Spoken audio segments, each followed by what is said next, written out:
करेंगे। हमारे स्वर्गीय पिता, धन्यवाद देते हैं इस सुंदर समय के लिए जो आज हम प्रभु आपने में दिया है कि हम आपके वचन का अध्ययन कर सकते हैं। हे प्रभु, आज के अध्ययन के लिए आप हमें तैयारी दें ताकि हम आपके वचन को समझें और उसके अनुरूप आचरण कर सकें। हमारे इन भाई बहनों की सहायता करें जो हमारे नेपाली कांग्रेगेशन के साथ जुड़े हुए हैं। प्रभु, इनको आशीष दें और इस संगति को और मजबूत करें प्रभु वचन के द्वारा, ताकि आपकी स्तुति और आपकी बड़ाई हो सके। हमारे उद्धारकर्ता प्रभु यीशु मसीह के पवित्र नाम से मांगते हैं, आमीन। आज हमारे अध्ययन का विषय होगा, मैं चाहूंगा आप मेरे साथ निकाल लें यूहन्ना रचित सुसमाचार उसका 15 अध्याय। यूहन्ना रचित सुसमाचार 15 अध्याय निकाल लें मेरे साथ, और मैं कुछ पदों का आपके सामने पढ़ूंगा। ये प्रभु यीशु मसीह के इस संसार के सेवकाई के दौरान आखिरी दिनों का वर्णन है। और कुछ जो टीकाकार हैं वो कहते हैं कि जब वो गत्सेमनी की तरफ जा रहे थे तो प्रभु यीशु मसीह ने जाते हुए दाख की बारियों को देखा और उसने कहा कि मैं सच्ची दाखलता हूँ, तुम डाली हो। और यहाँ पर जो वर्णन है ये बहुत ही साधारण वर्णन है, इसमें कोई तत्वज्ञान या फिलॉसफी नहीं है कि हम सोचे कि बहुत ज़्यादा हम कैसे समझे इसको। तो इसको कोई भी व्यक्ति समझ सकता है ना। आप लोग दाख की बारी कभी देखा है? देखा आपने? हाँ, अंगूर की बारी देखी है? अंगूर का पौधा देखा है? अंगूर का, हाँ, तो ये अंगूर का ही पौधा है, ये है ना। तो यीशु मसीह कहते हैं कि मैं सच्ची अंगूर की दाख की मैं दाखलता हूँ। मैं दाखलता हूँ, या मैं उस जो लत निकलता है उसका मैं जड़ हूँ, और तना मैं हूँ, छोटा तना जो होता है मैं हूँ, और तुम मेरी डालियाँ हो। डालियाँ जो है ना आगे चल करके मचान के ऊपर फैलती जाती हैं, ठीक है ना। अंगूर के लिए मचान होना जरूरी। मचान समझते हैं? जैसे झींगा है, लौकी है, कद्दू है, ये जो इनके जो पौधे होते हैं ना ये लत वाले होते हैं। तो इसी प्रकार से प्रभु यीशु मसीह ने कहा कि लत देख कर कहा, अंगूर के लत को देख कर कहा जब वो गत्सेमनी बाग में जा रहे थे अपने चेलों के साथ कि मैं सच्ची दाखलता हूँ, तुम और मेरा पिता किसान है। मेरे पिता ने मुझे इस दुनिया में भेजा है कि तुम मेरी सुनो, और मानो पिता तुम्हें दाख की बारी में लगा रहा है ना, लेकिन उसका जो जड़ है वो मैं हूँ। तो यहाँ पर पहली बात है, यीशु मसीह कहते हैं कि मैं सच्ची दाखलता हूँ और तुम डाली हो। यहाँ पर प्रभु यीशु मसीह के साथ हमारे संबंध को दर्शाया गया, हमारे रिलेशनशिप को दर्शाया गया। हम उसमें बने हैं तो वो सब कुछ है, अगर हम उससे अलग हो जाएंगे तो हमारा कुछ नहीं हो सकता, ठीक है ना। तो इस बात को हमें समझने की आवश्यकता है। पवित्र बाइबल में प्रभु के विश्वासियों का वर्णन है कि हमें उसमें बने रहने की आवश्यकता है। इन दिनों में जो हमारा बाइबल स्टडी है शाम का ना, उसमें हमारा विषय है इफिसियों की किताब, इफिसियों की पत्री। आप लोग देखते हैं शाम की बाइबल स्टडी? कितने लोग देखते हैं शाम की बाइबल स्टडी? कितने लोग देखते हैं आप लोग? 7:30 बजे आता है, 7:30 8 बजे लिंक जो आता है, देखते हैं आप लोग या नहीं देखते हैं? नहीं देखते हैं, क्यों? उसको देखिए, वो सबके लिए है, वो सबके लिए। आपको बताया नहीं क्या उसके बारे में? हाँ, मान कुमार ने नहीं बोला आपको, पाजी साहब ने नहीं बोला, उसको आप सबको देखना है ना। शाम को 7:30 बजे बाइबल स्टडी आती है, और इन दिनों में हमारा विषय है इफिसियों की पत्री।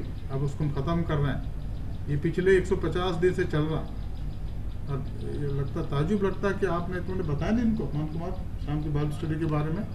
लिंक आती है, लिंक, हाँ, तो लिंक को देखा करो आप लोग।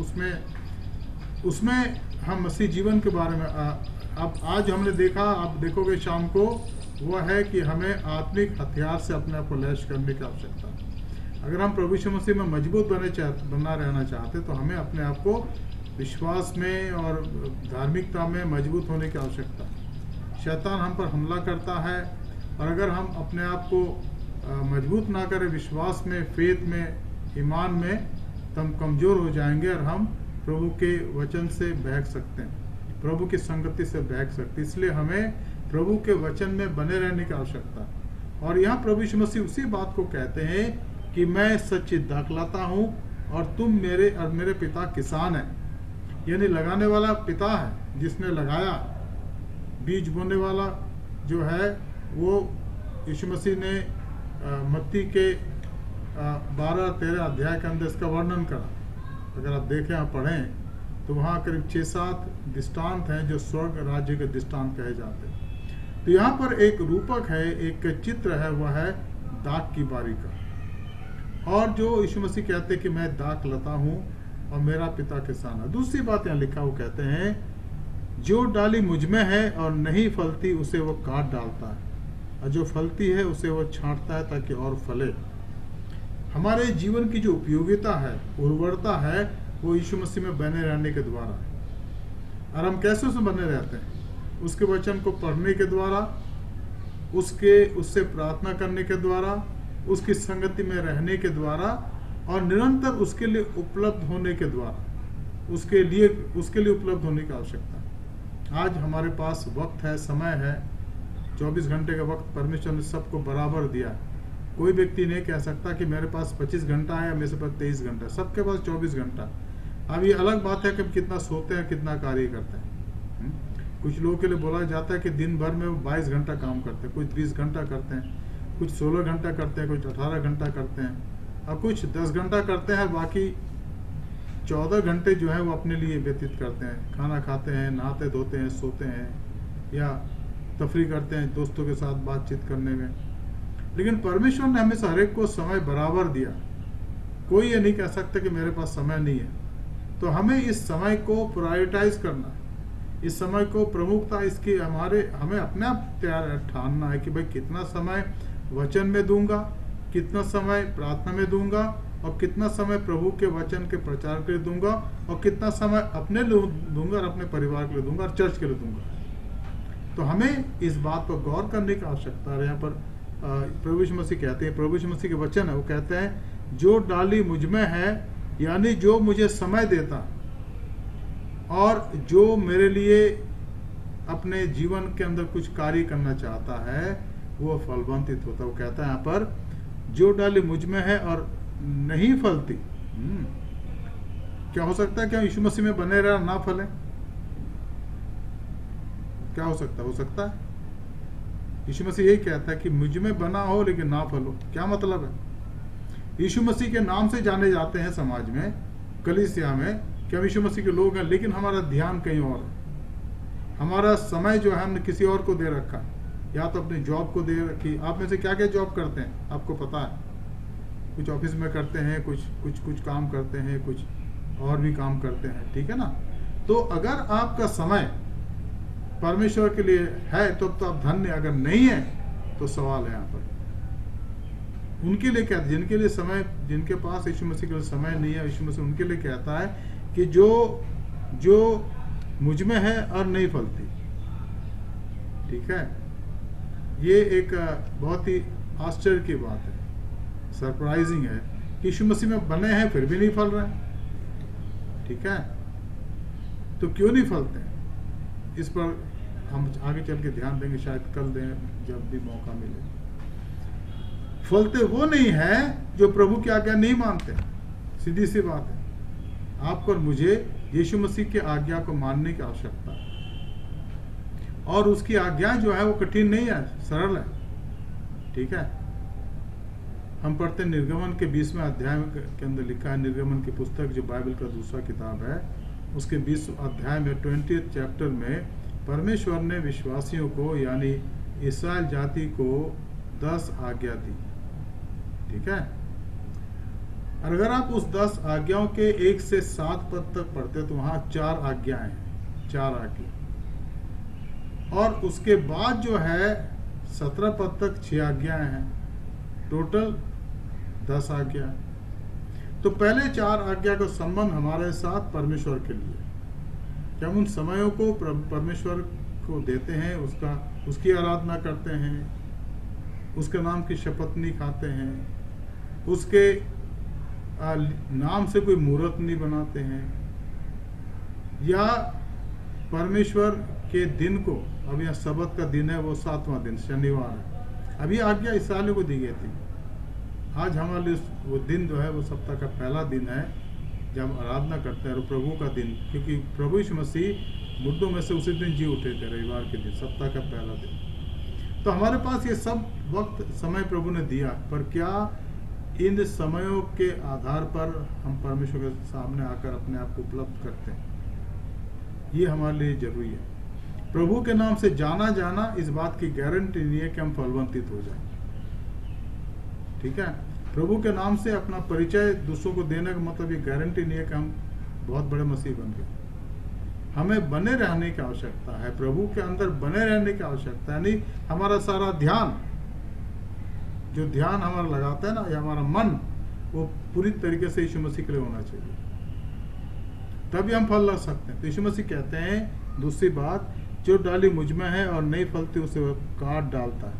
अब ये न्याय है, न्याय है। अगर आप दानियल की किताब का भी अध्ययन हम कर रहे हैं, शाम को सेकंड संडे और फोर्थ संडे आप खोलिएगा 7:30 बजे, वो हमारी बाइबल स्टडी आती है, जो इन दिनों में हम दानियल की किताब में कर रहे हैं।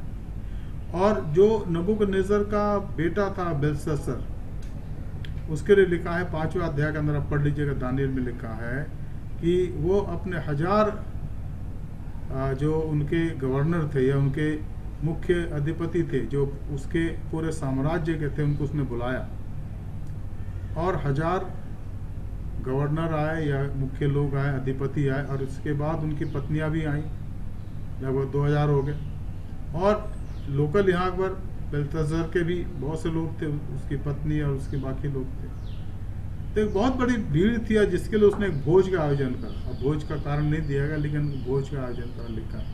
और वहाँ लिखा कि जब वो दाख मधु या शराब पी रहा था तो वो नशे में आ गया, और उसने क्या आज्ञा दी, उसने बोला होगा अपने 1000 अधिपतियों को कि भाई, मेरे पिता नबूकदनेस्सर ने यहूदा के यहूदा के यरूशलेम से, जहाँ मंदिर है अवस्थित, उसको उसने चढ़ाई करके हरा दिया और मंदिर को तोड़ दिया, और वहाँ के बर्तन लेकर के यहाँ रखा हुआ, जो सोने और चांदी के थे। तो उसने कहा मैं तुम्हें दिखाना चाहता, और उनको लाया गया। और अगर दिखाना ही था तो उसको रख देते, लेकिन उसने क्या करा कि इसमें शराब डालो। और जब उनमें शराब पीने लगे और उसके अधिपति पीने लगे, उनकी रानियां पीने लगी, तो एक हाथ आया दीवार में। अब पढ़ना उसको 5 अध्याय के दानियल में, और उस हाथ ने कुछ लिख दिया। ठीक है, और उस रात के समय लिखा है कि बेलशस्सर मारा गया, और डोरायस या दारा जो मादी फारसियों का था, वो उसका राज्य कामयाब हो गया। लेकिन उनको सजा दी गई, परमेश्वर ने सजा दी कि तुमने बहुत गलत काम करा, कि तुमने देवताओं की उपासना करी और इस पवित्र पात्रों में तुमने शराब पी, जो परमेश्वर के लिए बहुत भयंकर बात थी। और परमेश्वर तुरंत कुछ घंटे के बाद वो राजा तो था वही खत्म हो गया। डोरायस ने चढ़ाई करी और वो मर गया। तो यहाँ पर हम क्या सीखते हैं कि अगर परमेश्वर के नाम से हम जाने जाते हैं, यीशु मसीह के नाम से हम जाने जाते हैं, तो उसमें हमें पूरी तरीके से बने रहने की आवश्यकता है। हमें उसको अपना समय देना, उसकी इच्छा माननी, उसकी इच्छा में चलने की आवश्यकता। अगर नहीं तो वो काट डालता है। काटने मतलब है बिल्कुल डाली से अलग कर दो, दाख लता से अलग कर दो, पेड़ से अलग कर दो। और जब अलग कर दिया जाता है तो 1 हफ्ते 10 दिन के बाद वो सूख जाता है, डाली जो अलग कर दिया गया, और फिर लोग उसको जलाते हैं या फेंक देते हैं। यही होता है ना।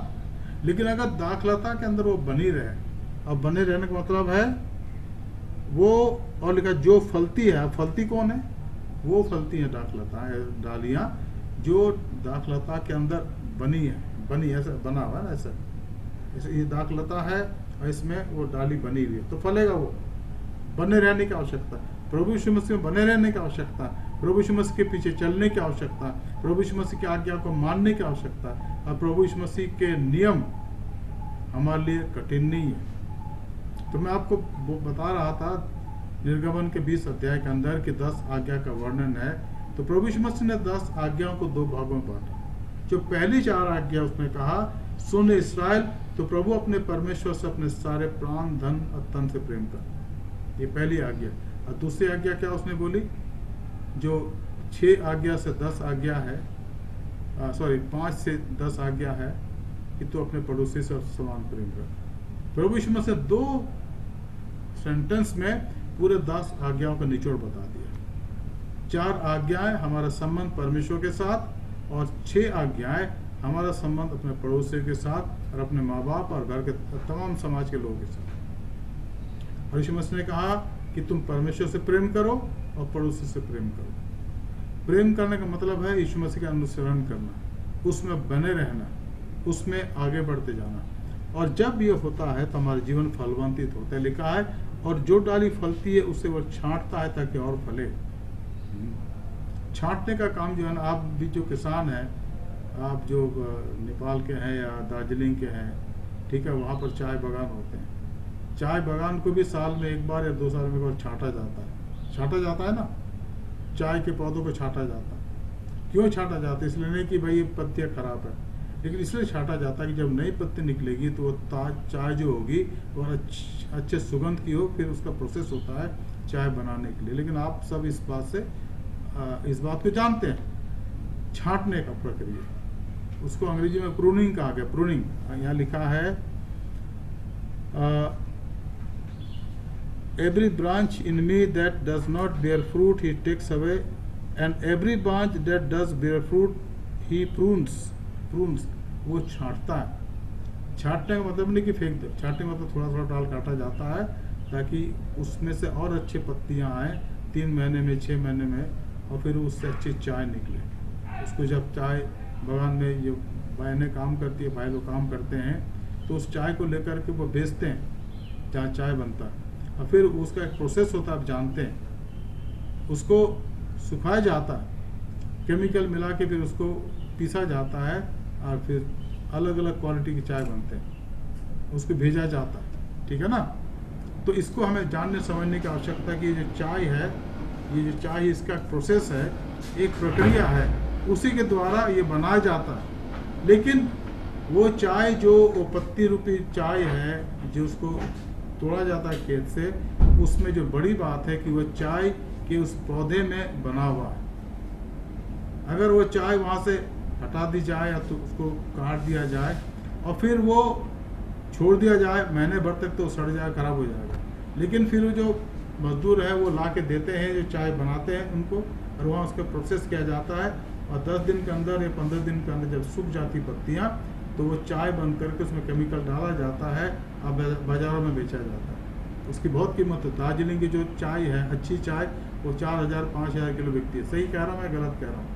लेकिन जो सस्ती चाय जो हम पीते हैं वो तो बहुत, वहाँ तो कोई कीमत नहीं है, 200 लाते हैं, 400 बेचते हैं। क्या? तो ये जो बड़ी बात है, मैं आपको समझाना चाहता हूँ कि हम जो यीशु मसीह के लोग हैं, हमें यीशु मसीह में बने रहने की आवश्यकता है, उसके आज्ञा को जानने की आवश्यकता है, उसकी आज्ञा को मानने की आवश्यकता है।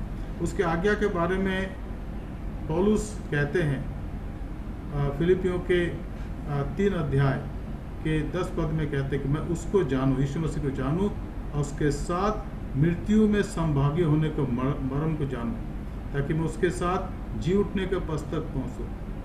यीशु मसीह को जानने का मतलब है कि यीशु मसीह को हम आत्मसात करने की आवश्यकता है, उसके लिए समय देना, तभी तो हम उसके द्वारा सामर्थ्यवान बनाए जाएंगे और हमारे जीवन क्या होगा? फलवंतित जीवन होगा। और यहाँ पर यीशु मसीह यही कहते हैं 30वें वाक्य में, तुम जो तो उस वचन के कारण जो मैंने तुमसे कहा था शुद्ध। अब ये वचन जो हमारे को दिया गया प्रभु यीशु मसीह के द्वारा, उसके द्वारा हमें शुद्ध करना। पहला पतरस 1 अध्याय 16 पद में लिखा है, पहला पतरस 1:16 में लिखा है, पवित्र बनो क्योंकि मैं तुम्हारा बुलाने वाला पवित्र हूँ। प्रभु यीशु मसीह ने हमें इसलिए बुलाया कि हम पवित्र किए जाएं, शुद्ध किए जाएं, हमारे जीवन से वो बातें जो गलत है, बुराई की है, पाप की है, हटाई जाए। यीशु मसीह का वचन हमें शुद्ध करता है। वचन कैसे शुद्ध करता है? कि वचन जीवित वचन है, ये वचन अनादिकालीन वचन है, और जब हम उस वचन पर आधारित हो जाते हैं, हम विश्वास करते हैं, तो हम मानो एक ऐसे व्यक्ति के समान बनते हैं जिसने अपना घर चट्टान पर बनाया। आप पढ़ सकते हैं मत्ती रचित सुसमाचार के 7 अध्याय के आखिरी पदों में लिखा है कि जो मेरी बातों को सुनता और मानता है, वो उस व्यक्ति के समान है जो अपने घर को मानो चट्टान पर बनाता है। क्योंकि बाइबल में चट्टान जो है ना, परमेश्वर को प्रकट करता है। तो यहाँ यीशु मसीह कहते हैं कि मैं चाहता हूँ कि तुम उस वचन के कारण जो मैंने तुमसे कहा था शुद्ध हो जाओ।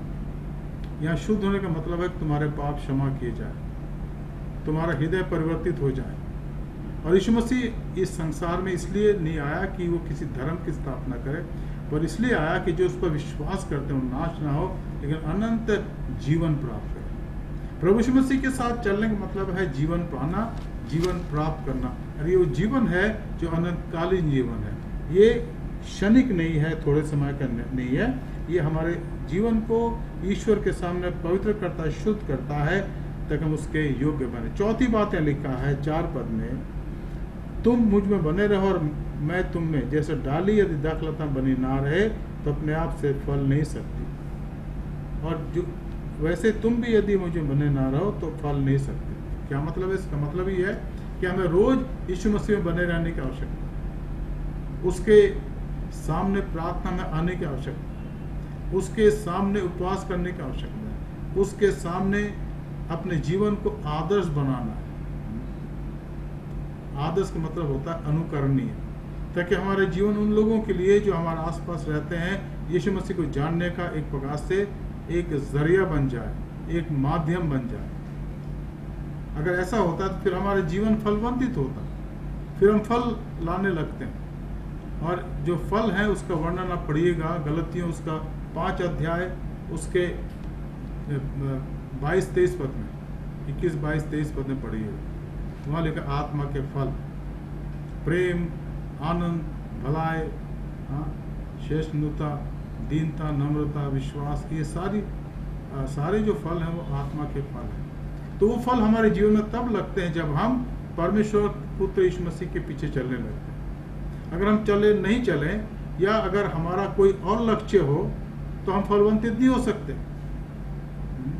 मुझे याद है कि आज से करीब 25-30 साल पहले जब ये नेपाली फेलोशिप की यहाँ शुरुआत हुई, तब यहाँ रवि था, फिर हमने उसको यहाँ लगाया विकास को, और अभी ये मान कुमार कार्य कर रहे हैं। कई लोग यहाँ से चले गए, अब क्यों गए वो तो उन्हीं को पता है, जाने की आवश्यकता नहीं थी। जो गए हैं उनकी स्थिति बुरी हो रही है, ना तो वहाँ के रहे ना यहाँ के रहे। तो मैं चाहूँगा उनको वापस लाइए कि भाई ये हमारा चर्च है, यहाँ पर ही बुनियाद डाली गई थी, बेसमेंट में आपकी आराधना होती थी, ठीक है ना।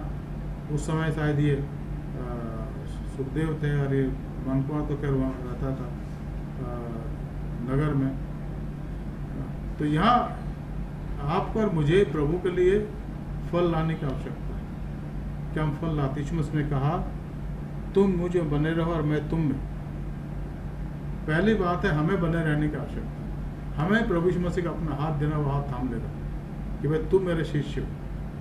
लेकिन अगर हमने अपना हाथ किसी और को दिया, दुनिया के अंदर इधर उधर ना, जहाँ हम देखते रहते हैं, जहाँ से हमें धन की प्राप्ति होती है, कुछ और मिलता है, सम्मान मिलता है, तो फिर प्रभु यीशु मसीह को हम द्वितीय स्थान देते हैं। हमें प्रभु को अपने जीवन में पहला स्थान देना है। पहला स्थान प्रभु का है कि प्रभु आपने मुझे जीवन दिया, इसलिए मैं आपको अपने जीवन का पहला स्थान देता हूँ। पहला वक्त आपका है प्रभु। सुबह जब मैं उठता हूँ तो कितनी हम प्रार्थना करते नहीं करते, फिर हम बाइबल स्टडी करते नहीं करते। ये सारी बातें हमें अपने आप सोचने की आवश्यकता है। इसके लिए आपको कोई नहीं बताएगा, बार बार कोई नहीं बता। हाँ, कभी कभी हम, जैसे आज मैं बोल रहा हूँ, तो ये जिम्मेदारी आपकी है कि आप प्रभु के लिए कितना समय देना चाहते हैं और प्रभु के लिए आप क्या करना चाहते हैं। ये आपको सोचना, अपने जीवन में जानने की आवश्यकता है। यीशु मसीह पर कहते हैं चौथी बात, तुम मुझे बने रहो और मैं तुम में। जैसे डाली यदि दाखलता बनी ना रहे तो अपने आप फल नहीं सकती, वैसे यदि तुम मुझे बने ना रहो तो नहीं फल सकते। प्रभु में हमें जड़ पकड़ने की आवश्यकता है। प्रभु पे हमें उसका अनुसरण करने की आवश्यकता, उसके पीछे चलने की आवश्यकता, उसमें बने रहने की आवश्यकता। चाहे हमें हमारे सामने कितनी परीक्षा क्यों ना आ जाए, हम ये कहने वाले बने कि चाहे कुछ भी हो जाए, लेकिन मैं प्रभु को नहीं छोड़ूंगा, नहीं छोड़ूंगी। उसमें बने रहने का मतलब ये है कि उसमें स्थिर हो जाइए, उससे अपने जीवन का आधार जानिए। इस समय जबकि चारों तरफ कोरोना वायरस का बोलबाला है ना, एक पद जो मैं आपको देना चाहता हूँ, लिख लीजिए अपने मन के अंदर। भजन 46:46 और वर्स 10। भजन 46:10 जहाँ लिखा है, चुप हो जा, जान लो कि मैं ही महान हूँ, जातियों में महान हूँ। जब आपको कोई सुझे ना, जब आपको परेशानी लगे, तकलीफ लगे कि भाई क्या होगा, तो प्रभु की तरफ देखिए, वो आपको संभालेगा। वो कभी भी आपको आपके मुंह को काला होने नहीं देगा, आपको डिफीट नहीं होने देगा। आप उसमें बढ़ते चले जाएंगे और उसका परिणाम क्या होगा कि आप फलवंतित बन जाएंगे, आपके जीवन के अंदर आत्मिक फल लगेंगे। और जब आत्मिक फल हमेशा पेड़ का दूसरों के लिए लगता है, कोई भी पेड़ अपना फल नहीं खाता। ठीक उसी प्रकार से जब आपके जीवन में फल लगेंगे तो दूसरे देखेंगे और दूसरे आशीष प्राप्त करेंगे और दूसरों को आशीष मिलेगी, दूसरों को की भलाई होगी। ये आपको मुझे बहुत ही अच्छी तरीके से जानने की आवश्यकता है कि जो फल हम लाते हैं वो दूसरों के लिए लाते हैं। फल लाने का मतलब ही दूसरों के लिए। ठीक है, पेड़ अपना फल नहीं खाता, आप जानते हैं। अच्छे अच्छे पेड़ होते हैं, आम के जो अच्छे क्वालिटी के है, सेब के और जामुन के, और कोई भी पेड़ आप लगा लें, कोई भी पेड़ अपना फल नहीं खाता है। तो फल दूसरों के लिए होता है। जो गुण आपके अंदर है वो दूसरों के बढ़ाई के लिए होनी चाहिए। प्रेम, दूसरों से प्रेम करने की बात है, नम्रता, संयम, धीरज, कृपा, भलाई और तमाम बातें जिनका संबंध आत्मिक फलों से है, आप वो दूसरों के लिए लाते हैं। पर कब आप फल लाते हैं? जब आप यीशु मसीह में बने हो। ठीक है ना। और यहाँ आखिरी बात, पांचवी बात, 5 पद में, जो मुझ में बना रहता है और मैं उसमें, वो बहुत सा फल फलता है, क्योंकि तुम उससे अलग होकर कुछ भी नहीं कर सकते। प्रभु यीशु मसीह यहाँ पर एक वार्निंग देता है कि अगर तुम फल ला रहे हो तो मुझे बने रहो। ये ना कि जब फल लाने शुरू हो गया तो 6 महीने बाद कहा प्रभु अब तो मुझे फल ही आ रहे हैं तो मैं अलग हो जाऊं आपसे।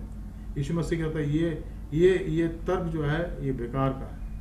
तुम्हें मेरे जीवन में मेरे साथ हमेशा बने रहने की आवश्यकता है, तभी तुम फल लाओगे। है ना। अगर आप 8 पद को देखें यहाँ पर, हालांकि वो हमारा विषय आज नहीं है, कल होगा शायद, ये लिखा है, मेरे पिता की महिमा यीशु ने कहा इसी से होती है कि तुम बहुत सा फल लाओ, तभी तुम मेरे चेले ठहरोगे। यीशु मसीह के चेले हम तभी बने रहते जब हम फल लाते हैं।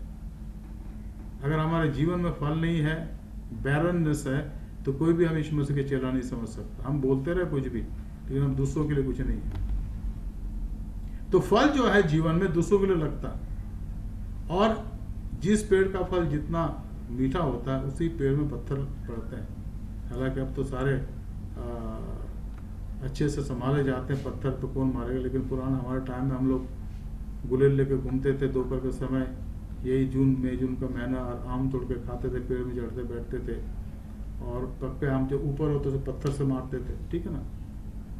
कहने का मतलब है कि जिस पेड़ में फल है पक्के या मीठे, उस पेड़ में पत्थर पड़ते। क्या मतलब है कि जब प्रभु के नाम से फल लाने वाले हो जाएंगे ना, तो लोग आपके जीवन का तिरस्कार करेंगे, आपके लिए परेशानियां खड़ी करेंगे। वही तो आपकी पहचान होगी, वही तो आपके लिए जयवंत होने का कारण होगा। फिर आपको उनसे, लिखा है बाइबल में, बुराई से ना हरो परंतु भलाई से बुराई कीजिए। तो फिर आप दूसरों के लिए एक नमूना बनेंगे। जब आपकी बुराई करेंगे, आपकी चुगली करेंगे, तो आप शांत रह के चुपचाप रहेंगे, प्रार्थना करेंगे, परमेश्वर उनके मन में पायलेट लाएगा, पश्चाताप करेंगे, भाई ने प्रभु के दास के खिलाफ बात करी कि वो फलवंती थे। है ना। लोग समाज में आज भी हमारे ऐसे लोग हैं जो नहीं चाहते दूसरे उन्नति करें, कोई नहीं चाहता। सभी चाहते हैं कि आप उन्नति ना करो और वो भी उन्नति ना करे। तो अगर दोनों ही पार्टी उन्नति ना करे तो समाज में उन्नति नहीं होगी और समाज में कुछ नहीं होगा, समाज नीरस बन जाएगा। तो प्रभु ने हमें एक समाज में रखा है जहाँ पर हमें फल लाने की आवश्यकता है, और दूसरों के लिए प्रार्थना करने की, वो भी फल लाने वाले बने प्रभु के समान। प्रभु चाहता है कि हम फल लाए और हमारा फल बना रहे, और हमारे जीवन को प्रभु निरंतर अपनी सेवा के लिए इस्तेमाल करें। हम लोग आज यही बंद करेंगे, कल फिर से मैं आपके सामने आऊँगा, आपसे बात करूँगा, लेकिन जो कुछ हमने सीखा उसको दोहरा ले। पहली बात, प्रभु यीशु मसीह कहते कि मैं सच्ची दाखलता हूँ, यानी हमें उसमें बने रहने की आवश्यकता है। अगर हम कहीं और बने रहने के लिए चले जाते हैं ना, तो हमारा जीवन नीरस हो जाएगा। हमारे देश में और आपके हमारे जो नेपाली भाई बहन हैं, बहुत से देवी देवता को मानते हैं, पर वो केवल मान्यता है, सच्चाई यीशु मसीह में है। इस बात को आपको जानने समझने की आवश्यकता है। जो तना है उसी के हम डालियां हैं। दूसरी बात हमने देखी कि जो डाली नहीं फलती है, बने रहने के बाद भी नहीं फलती है, तो मैंने आपको कारण गिना दिए। अगर आपको फलवंतित होना है तो आपसे आज्ञा माननी। फिर तीसरी बात हमने देखी कि तुम तो उस वचन के कारण जो मैंने कहा था तुम शुद्ध, प्रभु का वचन हमें शुद्ध भी करता है, पवित्र करता है। हमारे जीवन की जो अगलीनेस है, जो डर्ट में है, डर्ट यीशु मसीह के द्वारा उसके लहू से धुल जाते हैं। तो उसकी इच्छा आपके और मेरे अंदर होनी चाहिए। और चौथी बात हमने दिखा, आखिरी बात, तुम मुझे बने रहो और मैं तुम में, जैसे डाली यदि दखलता बनी ना रहे तो अपने आप से नहीं फल सकती, वैसे यदि तुम मुझे बने ना रहो तो फल नहीं सकते। हमें प्रभु यीशु मसीह में बने रहने की आवश्यकता है ताकि हमारा जीवन फलवंतित हो। और जब फल लगता है पेड़ में, तो मैंने आपको कहा पत्थर पड़ते हैं, तकलीफ आती है, उस तकलीफ को सहने की आवश्यकता है, क्योंकि प्रभु का वचन लिखा है, प्रभु वचन में लिखा है, पहला कुरिन्थी उसके 15 अध्याय का 58 पद, 1 कुरिन्थी चैप्टर 50 वर्स 58, ये प्रिय भाइयों दृढ़ और अटल रहो और प्रभु के काम में बढ़ते जाओ, क्योंकि तुम जानते हो कि तुम्हारा परिश्रम व्यर्थ नहीं है। प्रभु आपको आशीष दे, आपकी सहायता करे ताकि आप निरंतर उसके वचन के अंदर बढ़ते चले जाएं। आइए हम प्रार्थना करें। धन्यवाद, स्तुति और महिमा क्योंकि पिता परमेश्वर, आपको धन्यवाद देते प्रभु आज के वचन के लिए प्रभु, जो आपके दास के द्वारा दिया गया। और हम जानते प्रभु ये वचन व्यर्थ नहीं जाएगा प्रभु, पर आपके आत्मा के द्वारा प्रभु ये फलवंतित होगा, इसमें फल लगेंगे 100 गुना, 60 गुना और 30 गुना। हमारे इन भाई बहनों की सहायता करें जो नेपाली फेलोशिप के प्रभु, इनकी सहायता, इनकी मदद करें। आप बहुत